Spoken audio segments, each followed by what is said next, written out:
ओम नमो भगवते वासुदेवाय।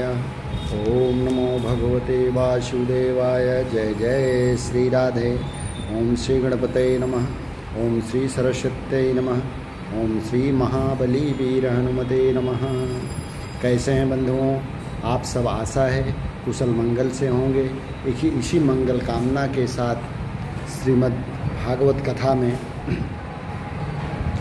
जड़ भरत जी की कथा में प्रवेश करते हैं। जय जय श्री राधे। अहो कष्टम भातव्यम, अहो कष्टम भ्रातव्य रक्तमुरु परिश्रांतो दीर्घमध्वानमेक। बंधुओं, जड़ भरत जी सब समझ रहे हैं, फिर भी चुपचाप चले जा रहे हैं। पालकी में लगे हुए हैं, अर्थात कहारों के साथ डोली को ढो रहे हैं। और फिर कोई चींटा चींटी नज़र आई तो फिर उछल बैठे। अब तो राजा का क्रोध ज़्यादा ही बढ़ रहा है। पालकी आराम से चलाई जाती है बंधुओं। अब पालकी चलाने के तो जड़ भरत को ट्रेनिंग थी नहीं। वो संत महात्मा आदमी थे, नीचे देखकर चलते थे। तो रास्ते में अगर चींटा चींटी कुछ कीड़े मकोड़े दिखते हैं तो उछल जाते हैं। तो उछलने से पालकी हिल जाती है, झटका लगता है, तो राजा को क्रोध आता है। आगे है प्रमतस्य चिते करोमि चिकित्साम दंड पाड़िरिव।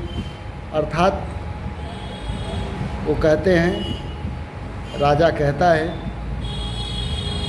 हे मतवाले, तू जानबूझकर नाटक इसलिए कर रहा है ताकि तुझे मैं भार मुक्त कर दूं, अर्थात छोड़ दूं।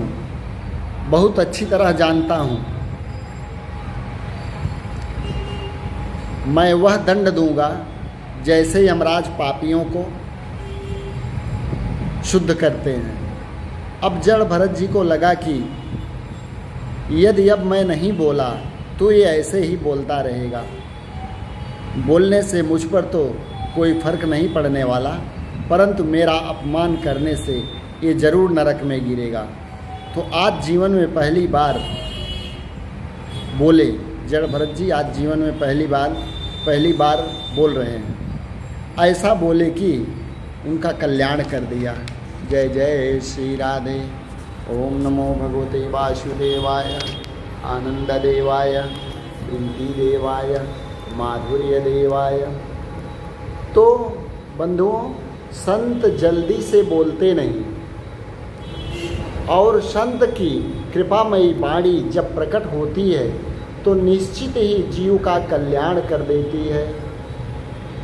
तो आज ही क्यों बोले? प्रश्न उठता है, आज ही क्यों बोले? क्योंकि संत तब बोलते हैं जब उन्हें कोई पात्र दिखाई पड़ता है। तो जड़ भरत जी समझ गए कि राहुगण पात्र हैं, संतों में श्रद्धा भी रखता है और सत्संग में भी जाता है। तो थोड़ी सी कसर ये है कि ये रजोगुणी है। राजा है तो रजोगुणी होगा ही, तो राजसी अभिमान है इसे। यदि इसका ये राजसी अहंकार निकल जाए तो ये योग्य पात्र है, और मेरा अपमान करता रहेगा तो ये नरक में गिरेगा, और ये नरक में गिरेगा तो संतों की बदनामी होगी। लो, संतों में नित्य श्रद्धा रखने वाला, सत्संग सुनने वाला भी नरक में गया, इसलिए बोलना पड़ गया। इसलिए भी बोले कि जाने अनजाने में ही सही, आखिर इसका भार तो मेरे कंधे पर है। और संत जिसका भार अपने कंधे पर ले लें फिर तो उसका कल्याण करके ही छोड़ते हैं। इसलिए जड़ भरत जी बोले, तयोदितं व्यक्तमविप्रलब्धं भर्तुं स मे स्याद्यति वीरभारः गन्तुर्यादिशाद दिगम्य मध्वा पीवेति रासवना विराम प्रवादः। अर्थात हे राजन, जड़ भरत जी बोलते हैं, हे राजन, तुम किसे दंड देने की बात कर रहे हो? तुम मुझे क्या दंड दोगे? क्योंकि न तो मैं पतला हूँ, न मैं मोटा हूँ, न मैं पैदा होता हूँ न मरता हूँ। ये मोटा होना, पतला होना, पैदा होना और मरना, ये सब देह के धर्म हैं। मुझ आत्मा में ये कोई भी द्वंद्व घटित नहीं है। जायते अस्ति विपरीणमते वर्धते अपक्षीयते विनश्यति। तो जो शरीर क्रियाएं हैं वह देह में होती हैं, आत्मा में थोड़े ही होती हैं। जड़ भरत जी के वचनों से रहुगण राजा आश्चर्यचकित हो गया और सोचने लगा कि जिसे मैं पागल बाबा समझकर ऊट पटांग बातें कर रहा था, ये तो कोई सिद्ध महात्मा नजर आ रहे हैं। इनकी बाणी में तो वेदांत की भाषा झलक रही है। पुनः गौर से जब देखा तो जड़ भरत जी के कंधे पर मोटा सा यज्ञोपवीत दिखाई पड़ गया। जो यज्ञोपवीत देखा तुरंत पालकी से नीचे कूद पड़े रहुगण और सीधे श्री जड़ भरत के चरणों में साष्टांग प्रणाम किया।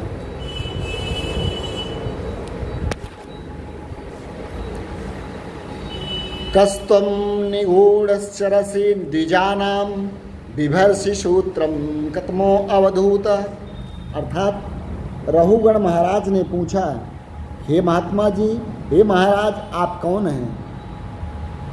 आप अपने आप को इतना गुप्त रूप में छुपाकर विचरण कर रहे हैं, मैं तो आपको पहचान ही नहीं पाया। आपका यज्ञोपवीत बता रहा है कि आप सच्चे कोई ब्रह्मज्ञानी ब्राह्मण हैं। मैं संसार में किसी से नहीं डरता, पर यदि डर लगता है तो केवल ब्राह्मण के क्रोध का।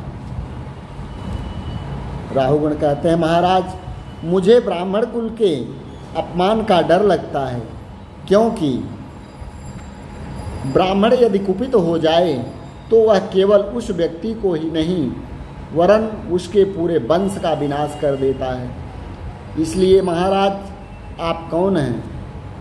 जड़ भरत जी मुस्कुरा पड़े और बोले, राजन, हैं तो हम भी ब्राह्मण, पर खतरनाक ब्राह्मण नहीं।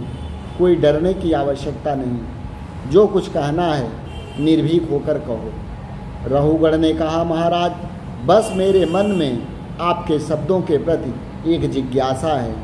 आपने अभी अभी कहा कि न मैं मोटा हूँ, न पतला हूँ, न छोटा हूँ, न बड़ा हूँ, न मरता हूँ, न जन्म लेता हूँ। ये सब तो ठीक है, पर आपने कहा कि मुझे सुख दुख आदि द्वंद्व प्रभावित नहीं करता। ये बात तो कुछ समझ में नहीं आई।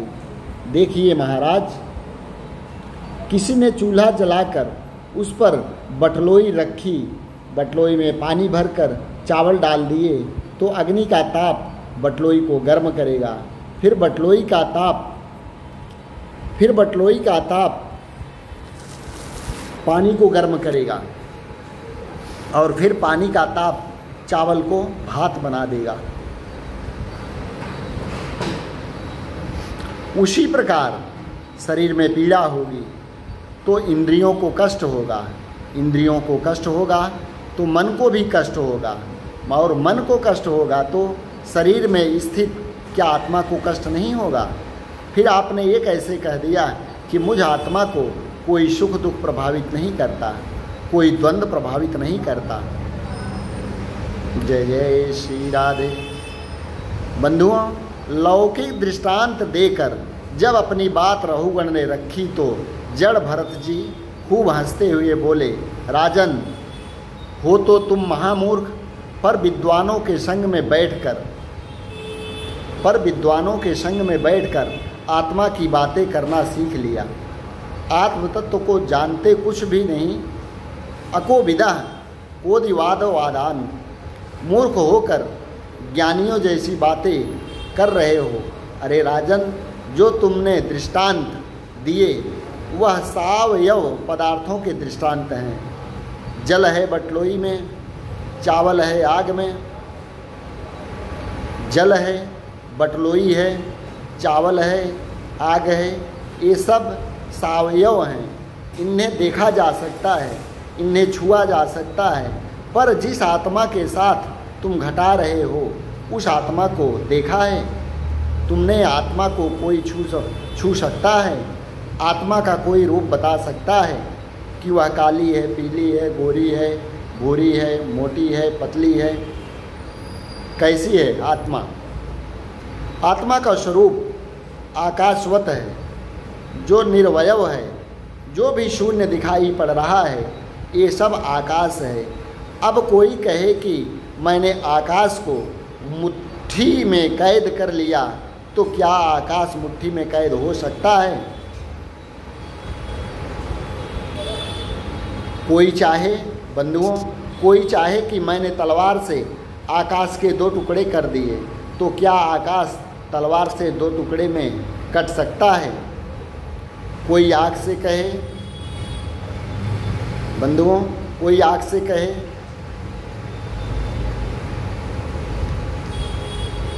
कोई आग से बंधुओं आकाश जला सकता है? कोई पानी फेंककर आकाश को गीला कर सकता है? जैसे आकाश का कुछ नहीं बिगाड़ सकते, ऐसे ही आत्मा जो है वह आकाश की भांति निर्वयव है, निर्वयव तत्व है। इसलिए उसका कुछ भी नहीं बिगड़ता। नयनम छिदन्ति शस्त्राणि, नयनम छिदन्ति शस्त्राणि, नयनम दहति पावकः। अर्थात राजा ने प्रश्न किया, तो ये सुख दुख का भोक्ता कौन है? जड़ भरत जी बोले, भाई ये जो मन है ये सुख दुख के मूल कारण है। मन की अनुकूलता में सुख, मन की प्रतिकूलता में दुख की प्रतीति होती है। जिससे हम अतिशय प्रेम करते हैं, जिससे हम अतिशय प्रेम करते हों, वह रात के 12 बजे भी हमारे घर आ जाए तो बढ़िया मालपुआ बनाकर खिलाएंगे। वह जो चाहेगा सो खिलाएंगे। और जिससे देना लेना नहीं, मन से जिसका कोई संबंध नहीं, उसके लिए भोजन कराना तो दूर रहा, यदि भीतर जाकर पानी भी लाकर पिलाना पड़े तो विक्षेप हो जाता है। बंधुओं, स्फटिक मणि में तो कोई रंग नहीं है, पर लाल पुष्प के पास रख दो तो वह लाल दिखने लगती है। श्वेत पुष्प के पास रख दो तो वह श्वेत दिखने लगती है। ये सब पुष्पों के रंग मणि में आपको प्रतिबिंबित हो रहे हैं। ऐसे ही ये द्वंद्व जो मन के हैं उसे हम आत्मा के ऊपर अध्यारोपित कर रहे हैं। इस प्रकार से राजा रहुगण को श्री जड़ भरत जी ने आत्म तत्व का उपदेश दिया और अंत में भावाटवी का बड़ा अद्भुत वर्णन किया। ये संसार बंधुओं, ये संसार एक बड़ा भयंकर बीहड़ जंगल है और इस जंगल से कोई सद्गुरु ही हमें बाहर निकाल सकता है, जिसे गली गली का ज्ञान हो। रहुगण का कल्याण हो गया। चरणों में गिरकर बोले, महाराज आपके वचन सचमुच अमृत औषधि हैं। श्री जड़ भरत जी बोले, राजन तपस्या चाहे कितनी कर लो, चाहे जितने बड़े बड़े यज्ञ कर लो, चाहे जितना सत्संग सुन लो, पर जब तक इन महापुरुषों की चरण रज में अभिषेक नहीं करोगे तब तक कल्याण होने वाला नहीं है। जय जय श्री राधे। ओम नमो भगवते वासुदेवाय, आनंद देवाय, प्रीति देवाय, माधुर्य देवाय, इष्ट देव। ओम नमो भगवते वासुदेवाय। जय जय श्री राधे।